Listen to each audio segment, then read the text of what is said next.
tripod na to ay para sa mga mahiyain na katulad ko kapag lumalabas at gusto magpa-take ng picture or yung habang naglalakad kinukunan, eto yung perfect para sa ating mga mahiyain na nahihiyang magpa-video. Ito ay yung makukuha mo talaga is yung kung ano yung gusto mong angulo is nandito na lahat. So ayan, sinusundan ka pala nito kung saan ka pupunta, di ba? Napakabongga ng tripod na to, hindi mo na kailangan ng taga-sunod sa'yo. Ayan, iikot ako. Tingnan nyo naman yung camera ko, ikot lang siya, sinusundan niya lang ako.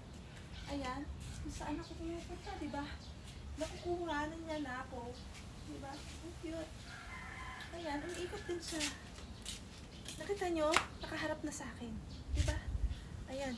Kaharap pa sa inyo, diba? O, ayan. Diba? Kahit wala akong hinahawakan. Diba? Ang bongga. Diba? Ayan lang siya. Ang bongga.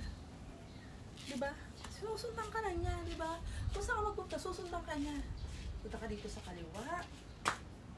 Diba? Punta ka dito sa kanan.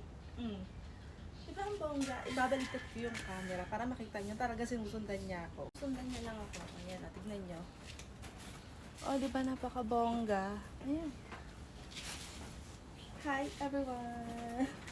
Di ba kahit wala akong hinahawakan, susunod lang siya. Ayan naman.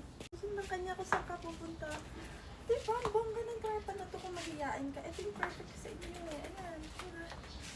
Ito yung camera niya, kaya siya sumusunod-sunod. So, umiikot-ikot siya ng 360. Ayan, kung makikita nyo. Ayan, sa may gusto niyan, click nyo na lang yung link and affordable lang siya. So, yun lang. Bye!